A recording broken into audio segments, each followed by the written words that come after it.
நான் வந்து ஸ்டேட்டஸில் இன்னைக்கு ஒரு ஒரு போஸ்டர் போட்டிருக்கேன். என்னன்னா டிவிகே நிர்வாகி வந்து ஒரு 10 வயசு பொண்ணை வந்து பாலியல் துன்புறுத்தல் கொடுத்துருக்காரு அப்படிங்கிற மாதிரி ஒரு போஸ்டர் போட்டிருக்கேன். அதனால நிறைய பேர் வந்து என்ன கேட்குறாங்க, ஏன் நீ போட்டிருக்க, இது மாதிரிலாம் போட்டிருக்க, நீ ஏன் இப்படி போடுற, இன்னும் ஒரு ஆட்சிக்கே வரலையே, ஏன் இப்படி போடுற, வேற யாரும் எந்த ஆட்சியிலும் இது மாதிரி நடக்கலையா, எங்கள் ஆட்சியில் மட்டும் தான் நடக்குதா, இன்னும் எங்கள் ஆட்சியே வரல, அப்போ நீ எங்களை எப்படி குறை சொல்ல முடியும், அவங்கள தான் குறை சொல்ல முடியுன்றாங்க.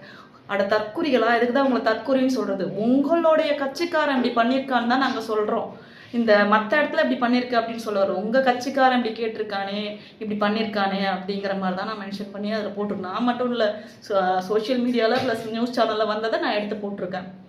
அதுக்கு இவங்க வந்து கேட்குறாங்க, ஏன் இப்படி போட்டிருக்க அப்படின்னு சொல்லிட்டு. ஏன் போடக்கூடாது? நீங்கள் பண்ணான்னா மற்றவங்க பண்ணான்னா ஏன் கேள்வி கேட்கக்கூடாதா? கேள்வி ஜெயிச்சாதான் கேள்வி கேட்கணும், இல்லாட்டி கேள்வி கேட்கக்கூடாது. அப்படியே வாயை முட்டு கம்முன்னு வரணும். 5 வருஷத்துக்கு அப்புறம் கேள்வி, 5 வருஷத்துக்கு அப்புறம் அவர் என்ன பண்ணுறாரு பாருன்னு சொல்லிட்டு சொல்கிறாங்க. அப்போ அந்த 5 வருஷத்துக்கு அப்புறம் அவர் பண்ணதுக்கு அப்புறம் தான் கேட்கணும். அது வரைக்கும் வாயை முட்டுருக்கணும், எந்த கேள்வியும் கேட்கக்கூடாது. அப்புறம் வந்து பார்த்தீங்கன்னா எல்லா இடத்தையும் கொடுத்துறானுங்க, அடிச்சுக்கிறானுங்க, ரோடு இந்த டிராஃபிக் ஜாம் பண்ணுறானுங்க.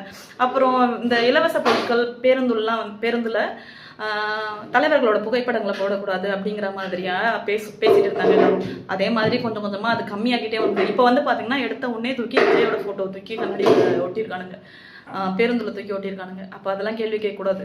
நீங்களே பாருங்கள், கொஞ்சம் கொஞ்சமாக அராஜகம் அதிகமாகிட்டே வருது அங்கங்கே அடிதடின்னு. ஆனால் தெரியல உங்களுக்கு அதெல்லாம். அவர் ஜெயிச்சிட்டாரு, அதில் அவங்க கொண்டாடுறாங்க. இப்படி இல்லாமல் கொண்டாடுவாங்க? மற்றவங்களை கஷ்டப்படுத்தி தான் கொண்டாடணுமா? சிம்பிளாக ஒரு ஓரமாக போயிட்டு மற்றவங்களுக்கு இடையூறு இல்லாமல் போயிட்டு கொண்டாடக்கூடாது. அதில் எவ்வளோ கிராண்டாக வேணால் கொண்டாடுங்க. மற்றவங்களை கஷ்டப்படுத்தி ஏன் கொண்டாடுறீங்க?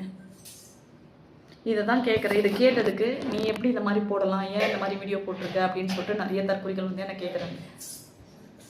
அப்புறம் வந்து இதே பாலியல் துன்புறுத்தல் உங்களோட அக்காக்கோ, உங்களோட அம்மாக்கோ, உங்களோட தங்கச்சிக்கோ, இல்லை உங்கள் குழந்தைக்கோ இந்த மாதிரி நடந்ததுன்னா நீங்கள் கேள்வி கேட்பீங்களா இந்த இடத்துல?